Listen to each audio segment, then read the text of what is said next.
please welcome to the stage Gallup Principal Justin Lall.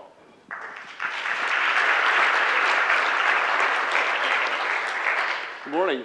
It's great to be here with you all today. Justin Lall, Principal with Gallup, and I'm thrilled to be able to share the results of a new study that Gallup conducted in partnership with the Kettering Foundation. About a year ago, Gallup and Kettering got together, and we set out to answer two very big questions. One, is democracy working? And two, if it's working, who is it working for? And so in order to answer these questions, we conducted the largest study that's ever been conducted on American democracy in the history of this country. We set out to hear from all Americans. So this data that I'm going to be sharing with you today represents the voices of 20,000 Americans. And we were intentional about including folks that were generally missed by this type of research. That means people on the furthest ends of the political spectrum, folks that are maybe not registered to vote, even those without online access. Because if we're going to answer the question, is democracy working? We need to hear from absolutely everybody. And that's what we set out to do. And so you might be wondering, Gallup, why now? Why in this moment are you wondering about the strength of democracy? Is this a reaction? And what I can tell you is we've been studying democracy and the strength of democracy for over 40 years now. In our first reading in 1984, we found that over 60% of the country felt satisfied with the way democracy was working. Over the next decade, it ebbed and flowed a little bit, and we found that about half the country was satisfied with the way democracy was going at that time. Take a look at what happens in 2020. We see a massive drop, and we hit our new low of 35% of Americans that feel satisfied with the way that democracy is working in this country. That was until our next reading in 2023, where we found that 28% of Americans felt satisfied with the way the democracy was going in this country. In our most recent poll, we found that about a third of the country felt confident with, or felt satisfied in democracy. So that's where we wanted to start. In our program with the Kettering Foundation, we started by asking Americans a very important question. Whether or not you agree that the current political leadership, how do you think democracy is doing? And here's what we found. Less than a quarter of Americans feel that democracy is doing well. About another quarter believe that it's doing okay. And over half the country believe that democracy is doing poorly right now. So, as I mentioned, we want to understand not only is democracy working, but who is it working for? And so we want to understand what was unique about that 24%. Who were the individuals that said democracy was doing well, and how are they different from those that believe that democracy is doing poorly? Here's what we learned.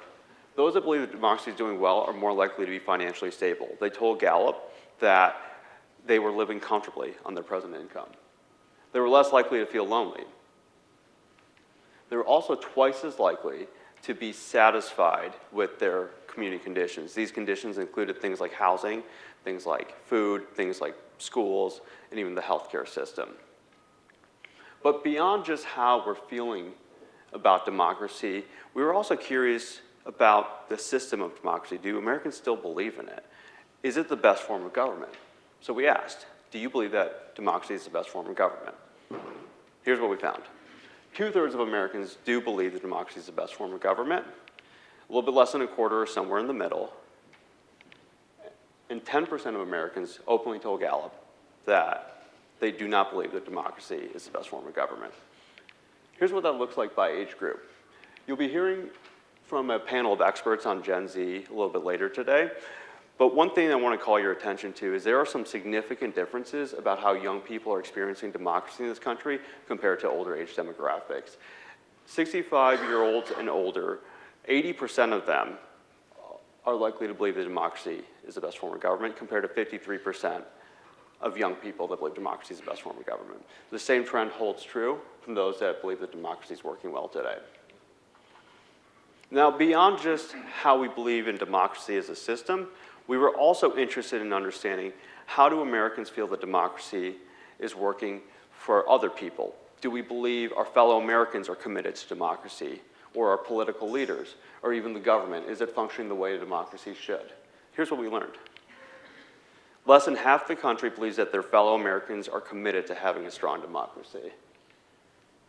Just a bit more than a quarter believe that their political leaders are committed to having a strong democracy. And 26% of Americans believe that the government decisions usually reflect the majority of what people want done. Now, it can't all be bad news, right? So we're interested beyond just the broad concept of democracy. What about the principles, those things that underpin our understanding of democracy?